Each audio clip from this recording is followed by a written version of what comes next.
so we can share this later. But welcome, thank you so much, Hazel, for lending us your time. This is our first Meet the Maker live Q&A, and actually, do you know what, it's just nice to see another face again and chat with another member. I know that all the members are out there, but we haven't quite had the chance to see each other face to face yet.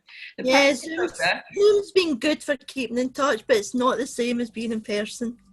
I know it's not, I know, and we're all sort of showing signs of like Zoom fatigue as well, aren't we? So we're here till about 2:30, and I've got some questions that I'm kind of really keen to ask you about. You know, you being a member of a self-reliant group, you know, what it's done for you, why you continue to be a member, but also to hear a little bit about what you make and your process for, you know, the products that you make and how you go about kind of getting them out there and making a wee bit of money from them. Yeah.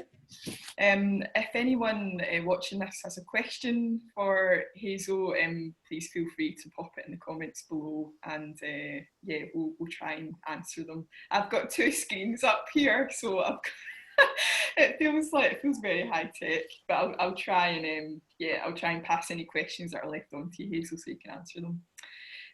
So first and foremost, just if you can give us a little bit of background as to how you kind of came in touch with the movement, the Self-Reliant Group movement. Where did it all start for you?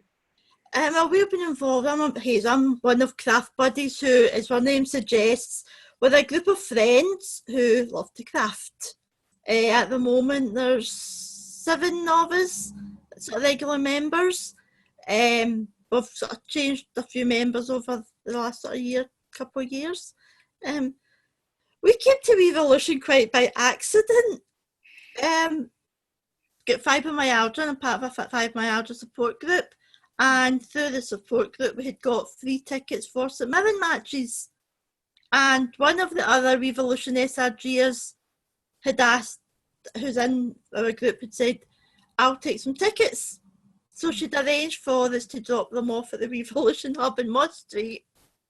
My husband Alan, who's also in Craft Buddies, he went along just to hand these tickets in, get speaking to Isabel from Revolution, and we ended up, we already had a group, we were meeting as a craft group, but the venue we were in wasn't really ideal for us, so we ended up speaking to Isabel more and joining Revolution and relocating to the Moss Street Renfrewshire Hub. So as I say, we all got there we came as a fully formed sort of group to start with. Yeah. Which obviously is different to how most SRGs come about. But as I say, it's worked for us, and we've sort of progressed and expanded a lot since we first came. Fantastic. So yeah, you were saying that you were a ready formed group, and the reason that you all got together was to do with, it was a fibromyalgia support group. 4 or 5 of us sort of got together on a regular weekly basis to craft, just through our fibromyalgia support group. So we were already sort of formed as a wee craft group when we came. Fantastic. So obviously having the premises on Moss Street was a sort of a good thing for you guys, because where you were meeting wasn't really suitable. But what else kind of drew you in to kind of work towards becoming an actual self-reliant group, which is different to say just a craft group that meets up in a local coffee shop or church hall or something like that? Well, as I say, at the beginning I think at the time we thought, well, we're just moving premises and we're in an area where we're with other crafters and other like-minded people doing different things, and it was just that sort of sense of community and sort of being with others. So I don't think at that actual starting point we really imagined that things would change much. But as I say, just gradually over time, at that time we weren't even doing anything to sell, but we were just making things for ourselves. Yeah. Family and friends. So we were making things and not really get anything to do with it. So I suppose that first sort of turning point, sort of major point, was the fact that we did a craft fair to actually try and sell. There was a craft fair taking place in the hub. So we took a stall and thought, right, we'll try and sell some of what we've made. Fantastic. And how did you feel sort of in the lead up to your first fair? You know, you were kind of, up until then it was you were making out of enjoyment, and it was you know, it was to help manage your condition and it was enjoyable. To then make the switch to actually thinking about selling what you were making, that's quite a leap. Yeah, I think up to that first time it was like, are we making things that people want to buy? It's what we're making. The other people think it's good enough. So there was that sort of confidence thing where we probably had a bit of a lack of confidence in our own skills and abilities as to what we were making. So it was that sort of building up the actual confidence to go out there and say, no, here's what we're doing. Absolutely. And who helped you? You know, who helped you to sort of look at what you were making and you know, make products that you know, members of the public would be interested in buying? How did that process kind of start, and how did sort of being in the hub and being surrounded by other crafters help that process? Well, Isabel from Evolution was sort of the main sort of focal point, giving us pointers. A few of us also did the boot camp with Julie and Alison, which was really good as well. It's sort of focusing on what we were doing. So there was that sort of general support, just through what Evolution does, and just the encouragement of other SRGers, because it becomes like a family. So like a wee Weevil family. It's just because everyone's there to sort of boost everyone else and keep everyone going and encourage you. And when you feel if something's not working, you can always say, like, what do you think?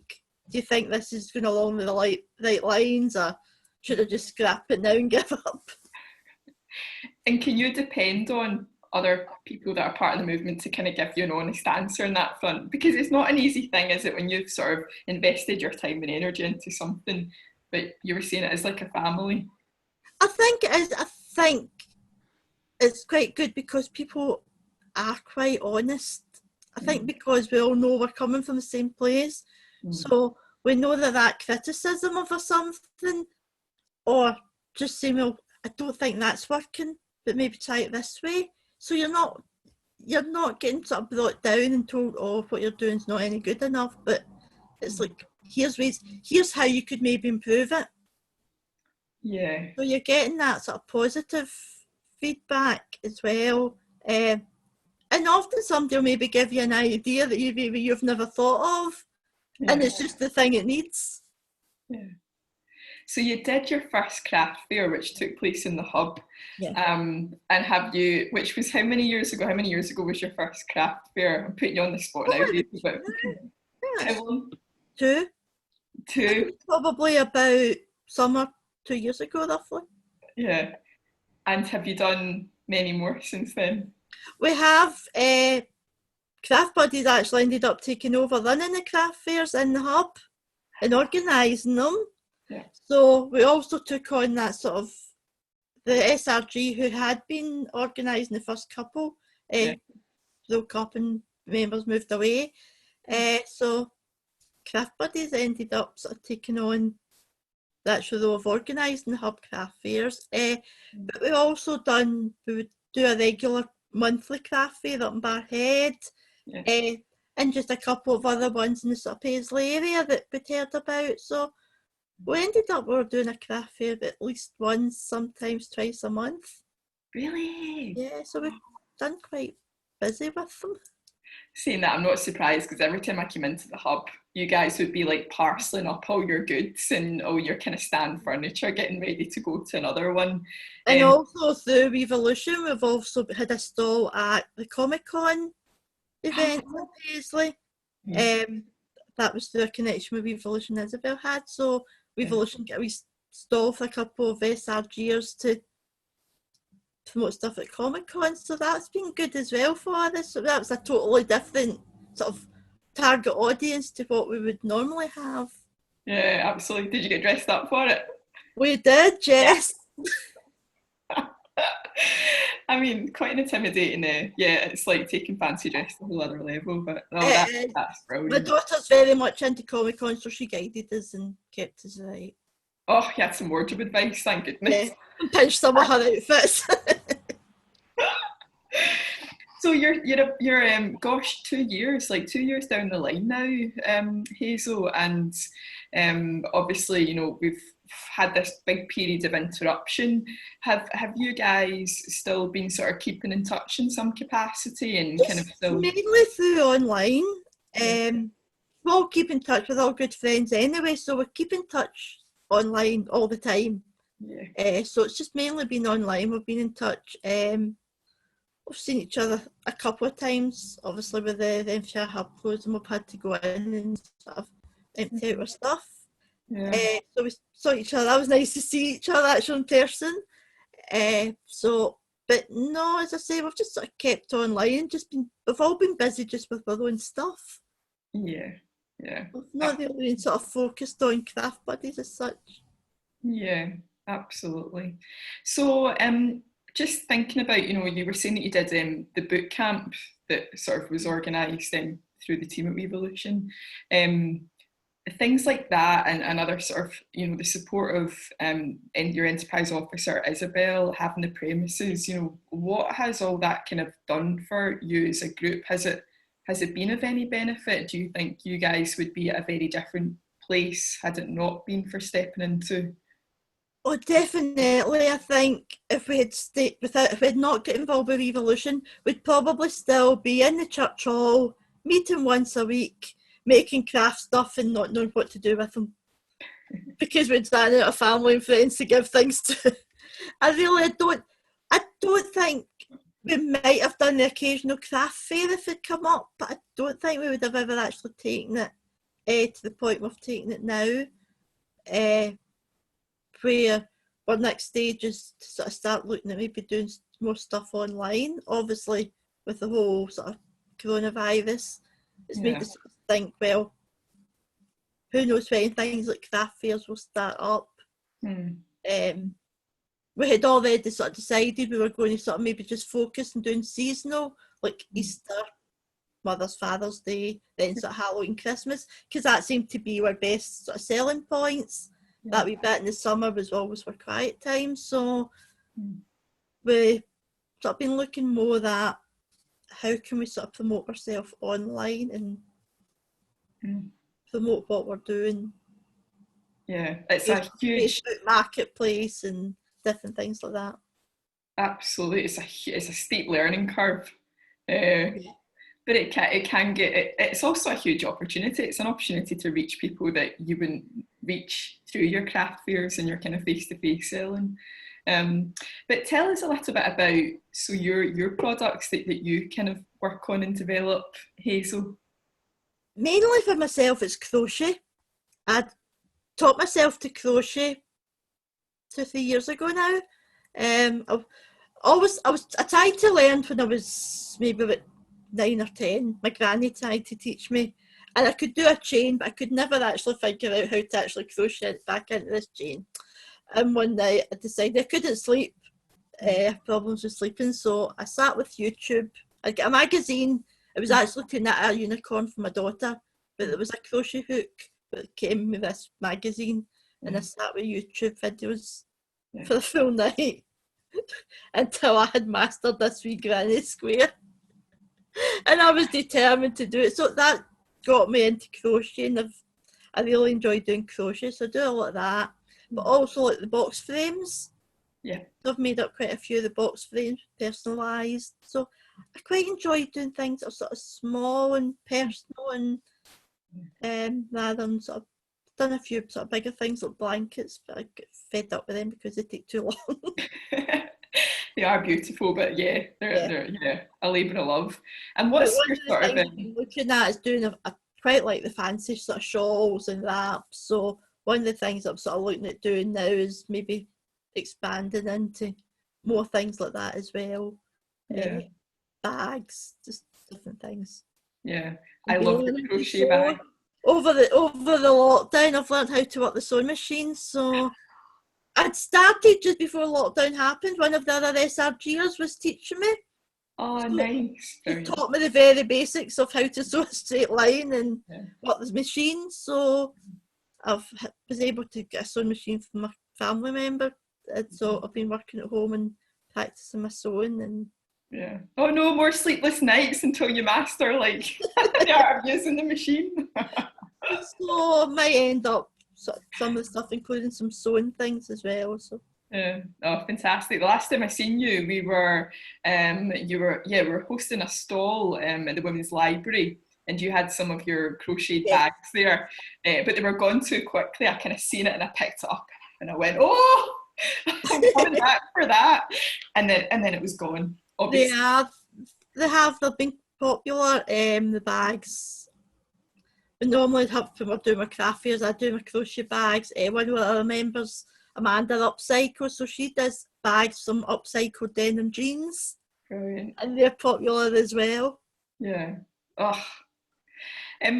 Hazel, one of the kind of markers of being in an SRG is the fact that you all save together. So you try and meet regularly, and you also contribute a small amount into a group savings pot, and then those savings can be used towards maybe a fee for a stall at a craft fair, or you individually buying materials so that you can produce products ahead of, Christmas or any other point in the year.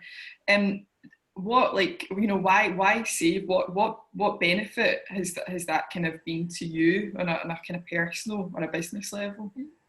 Well, yeah, as I say, craft buddies like all SRGers would put it's £1 a week we each put by, and it's amazing how that pound mounts up. When you actually look at the balance in the savings account, you think we've saved that much, because you don't think of it. And it is there. I mean, I've personally used it for a small loan at a time just when money was tight, and it was just to get us by till payday. So we were able, and other members have been able to do similar. And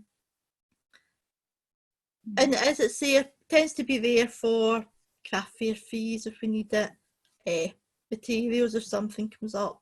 But just as it's there, if we need to use it for something, we keep saying as well, one of the things we've said is we're going to go to one of the big craft fairs up in Glasgow, and sort of the savings money will buy the tickets and maybe get us some lunch. So it gives us a nice day out. Yeah. If we ever get around to arranging it. Every time it comes up, we can never get a date that all of us can attend in the one day, and before we know it's over and done with and we've missed it. Yeah. Or we're going to arrange an afternoon tea or something like that for us. But it's there for, as I say, mainly craft fair fees. I say buy my materials. That was our main aim at the beginning. If we could sell enough to just cover the cost of materials, we were happy. We didn't expect to actually make a profit out of it. Yeah, and have you? I think like sort of talking about money can be a bit of it's not a dirty topic, but like when you make something and you make a bit of profit out of it, people don't like kind of talking about that very much, but you made it kind of accidentally. Your group initially wasn't hugely business focused. You were meeting up for that kind of peer support and that social aspect, and it's grown into you all kind of being making sort of profitable items. What was that like when you started making money from it? I think when we actually realised we were making a profit, it was a bit of a surprise. And as I say, it's meant the likes, I mean, we can do a craft fair and do really well. Other ones we went and sort of don't even cover the table money. So having that wee bit extra money there, it means that we're not worrying about we've paid that money out and we've not made it back, because we know we'll make it back sort of other times. And it's there to buy any materials if somebody wants to try something different. We can then give it a go. And fantastic. And then also another element of being in an SRG part of the movement is you can take out a wee loan, a startup, a loan to support you. Is that something that you've done personally? Not personally, but one of our other members have, and I'm sure she'll not mind me mentioning. But one of our other members was a self-employed, who's a wellbeing and creativity coach, and one of her goals was to get set up in her own premises. So being able to take out a small loan through Wevo helped her get started up. It's just a year ago this month. She first moved into her premises. So that loan through Wevo gave her business that boost it needed to take it to the next level. Yeah. Rather than her having to sort of hire a room in a salon or in somewhere that she could do. She was able to have her own sort of wee office premises. So for her, it certainly made a huge difference. And as I say, it lifted her business to the next level and let her move on sort of slightly quicker than she'd planned to. Yeah. But it was always that sort of, that was the goal. So we've helped it move on sort of a bit quicker. Yeah, I do know what you're talking about, and I have convinced her to also do a Q&A. Yeah, because gosh, she's made massive leaps, as have you. But yeah, it's one of those things that you know, there are pots of money out there that people that are starting small businesses can try and access, but some of them are a little bit more hard to secure than others. Whereas here within Wevolution, we try to make it as easy as possible, because you know, money shouldn't be a barrier to you being able to get an idea off the ground or push a project to the next level. Well, that's it. One of our other members does badge making and key rings, and that started through Wevo because it's matched with my husband Alan, so I can mention him. And what happened was one of the wee gatherings, and they had a wee badge maker, but nobody knew how to work it. He figured out how to work it to make the badges and really decided that's what I'm going to do. And he'd actually been thinking about getting a loan from Wevo to buy all the badge making stuff, but we had the money there ourselves that covered it, so he just paid for his own money. But at that point, as I say, we'd also been looking at getting a loan through Wevo to start up his badge making business. And he's now got a wee badge making key rings, doing like custom badges, custom key rings, bottle openers. That's a wee sort of side project for him. Yeah, fantastic. And it's things like that, like, you know, a badge machine, it does cost a bit of money, but yeah, we it's all the have initial that. outlay that if we hadn't had the money there, a loan from Wevo would have been the sort of starting point. Yeah. Then get that and get that started. Gosh, it's amazing to think though, like you know, your group, your SRG, and we say that, you know, try and put in minimum £1 each week, and for a lot of groups that's what they do contribute. It's a manageable amount, but it does just grow really quickly, doesn't it? Does. I mean, we're surprised at what we have in our savings now in just for a couple of years. And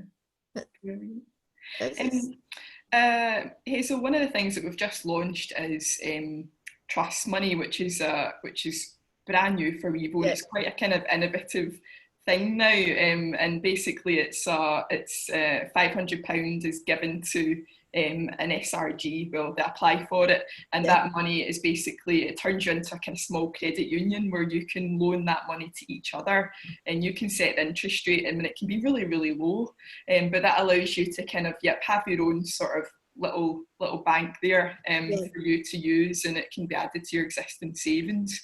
Do you think something like that is, you know, maybe not to your group, it sounds like it has quite a healthy amount of savings, but for a new group coming in who are just starting, can you see that as a sort of benefit to them? I think it's a fantastic idea for groups at any stage, because there's always something that you maybe think up a new idea, or you want to try something new, but just you don't have the cash there to do it. So there's that way where you can borrow, or even just if something unexpected comes up in your life, that you just need that wee bit of helping hand just to tide you over. So I think it's an excellent idea. And again, it's that, I mean, I know with us and Craft Buddies, we've got complete trust with each other. So I suppose there's got to be that sort of element of trust within the group and themselves to be able to manage it. But I think certainly the principle of the idea, it's maybe something you feel, well, it's not something I really want to go and ask a Wevo loan for. But if you're just doing it within your group, then it's maybe easier to manage, especially for maybe small loans. Yeah. If it's maybe something like myself, maybe if I wanted to try and do one of the fancy shawls in a fancy yarn, where it's maybe more expensive to buy the yarn up front, that I maybe didn't have £50-60 to go out and buy the yarn, something like that. I wouldn't want to go and ask for a full weevil loan for yarn, so something like that, to be able to say to group, well, look, can I take out a loan? Yeah. And I'll buy this and pay it back. Absolutely, and it's being able to have that cash ready there. Say that if your heating breaks down right bang in the middle of winter, or your washing machine, That's it, or the washing machine goes, or something happens in the house. There's always something going on. Yeah, I mean, mine's broke down during lockdown. It's actually still broken. I can't believe how expensive a washing machine is. Oh, I know. I know. And these things always break down at the worst possible time. Thankfully, I'm not needing to meet many people at the minute, so it's not so. Another kind of element that we haven't really spoken about, Hazel, is the kind of element of community. You know, being part of an SRG. Like, do you is there any sort of added benefit there in terms of a kind of community side of it? Do you feel like you're part of a community? It has definitely. As I say, we tend to talk about our Weevil family because it is more like just one big family.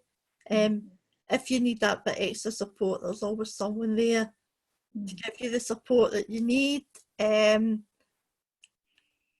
If you're maybe struggling a wee bit, there's always that bit of somebody there to encourage you, to just say, like, come on, just help you along. And I think things like that, I mean, obviously they have the peer gatherings where you get to meet everyone, and I think it's great just to be able to, in normal peer gatherings, when you can get to meet people that you maybe hear of names, or they've seen them online, but to be able to meet in person, to just bounce ideas off each other, and makes such a big difference. Yeah, oh, I know. I've been so lucky that I've been able to attend, well, one virtual peer gathering, which was our last one, and then one face-to-face one. But yeah, it's great just to sort of meet those other members that maybe don't live near you and feel part of something that's a bit bigger.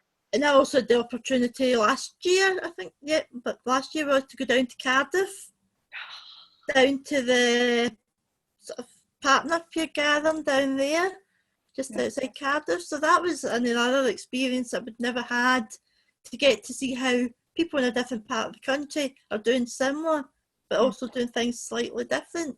So it was also that sort of nice sort of opportunity. Brilliant.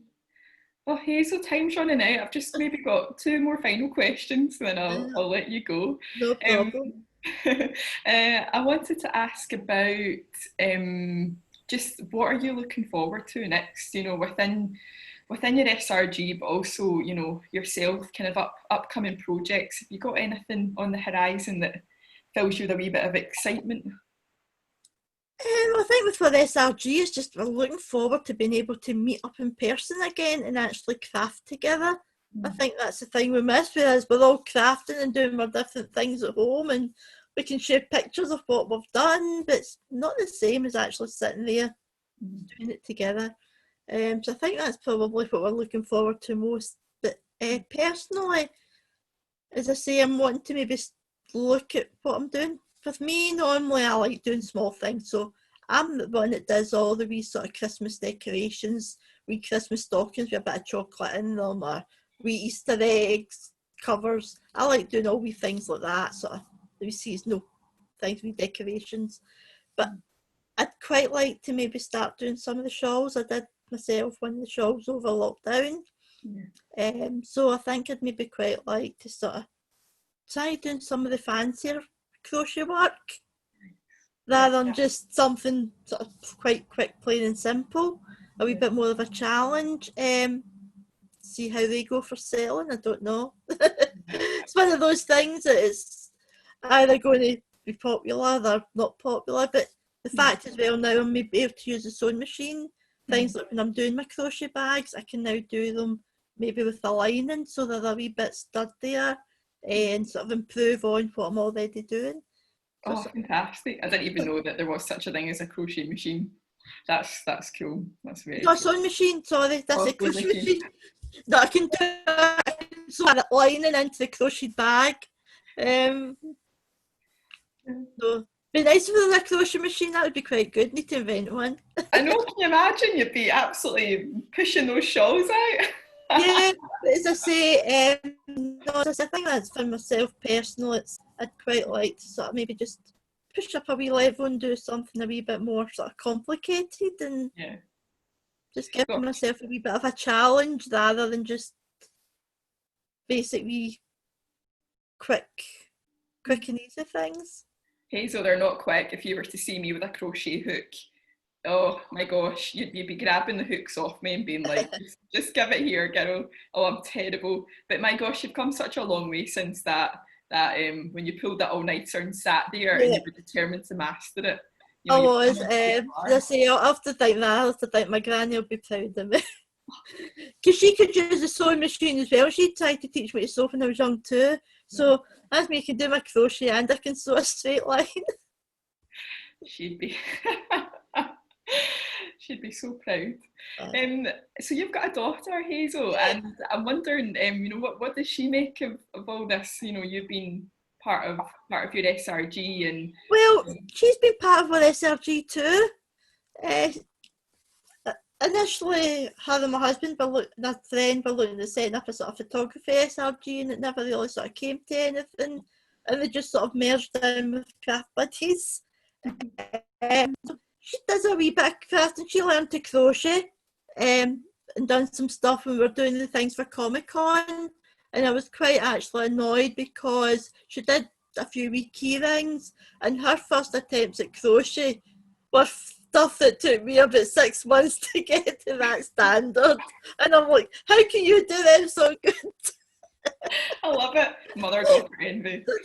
Her sort of first couple of things, and you would have thought she'd been crocheting for months. Yeah. So she does a wee bit of that, a wee bit of crafting, but she's moved away now, so she's out in her own house. So she doesn't come along to our sort of craft buddies regular. Pops in now and again to say hello for. Yeah. Oh, she's now your competition, Hazel. Oh, I know. Brilliant. I've got one more question, but I'm just going to prompt those that are watching if they've got any questions or comments that they want to ask you. I'll just give now's your chance to ask before we kind of bring this conversation to a close. So I'm going to pick. I've got a list of questions. I'm going to pick a good one. I just see one to finish off with. These questions came courtesy of Eleanor, so I've not even really read them. Okay. Oh, this is quite a good one. Do you think being part of an SRG, would it bring value to other women in particular? You know, we're trying to reach everyone, but women in particular, really. Do you think that women would benefit from this? Definitely. I know being part of the SRG for myself personally, it helped increase my confidence. And I think just the support you get, the encouragement. Because I think even if we hadn't came to Revolution as part of a group and as part of an SRG, I think if I'd sort of found it just on my own, just being part of it, everyone's got a skill, everyone knows something they can do. And I think that's a good thing about Revolution, because they help you find that skill, they help you find that wee sort of thing you're good at, and then give you the encouragement and the support to start to develop it. And you're not getting pushed along too fast. You're able to do things at your own pace. If you feel things, you've got to step back a bit, you can step back a bit, but there's always that full sort of SRG community, family there supporting you. And even if you think, oh, that's never going to work, there's always somebody get a suggestion of a way how you can make it work. And I think it does. I think for me, as I say, it was the fact that it helped my confidence and just sort of general sort of well-being, self-esteem, just sort of boosted it all. Yeah. Absolutely. And you've done so much since joining, Hazel. You know, you were even part of our campaign video, Yeah. which people can see on our YouTube channel, and I'll post a link to it after this conversation. But, you know, would you have been able to have done those kind of things, do you I think? probably wouldn't have. I mean, it was quite stepping outside my comfort zone. Definitely, this sort of being filmed, and even just doing something like this is probably something that in the past would have thought, no. You were right up there, Carol. I put out I didn't even approach you. I said, who would like to do this? And you were No, like, as I I'll say, do it. it's something that now, as I say, in fact, I work part time, and it's quite funny because I'll do my story and stuff for magazines and papers and that, and always trying to avoid sort of anything that's getting filmed and thought of on camera. So, but as I say, but it has been probably just that, doing the wee things like the wee campaign video and doing things like this. It just says, oh, maybe stepping outside that comfort zone, it's not quite so bad. I think we'll finish on that note. I don't think you can beat that. I don't think you can beat that. Hazel, it's been an utter delight, woman. And I wanted to say before, but your t-shirt rocks, absolutely. Oh, thank you. It says, it says hunky dory like the wolf. Brilliant. This has been great. Have a lovely rest of the day. Big thanks to anyone who stayed to watch this. But we'll pop it on our YouTube channel as well, so anyone that missed it can watch it back. Glad to be able to help. As I say, always feel like getting that word about revolution and what it does and getting it out there. Just there's always somebody that's maybe sitting there that revolution is just what they're looking for and what they need. Yeah. Fingers crossed. If you're that person out there, please get in touch. We're nice people, aren't we? Great, Hazel. Thanks a lot, girl. See you soon. Okay. See you later. Bye.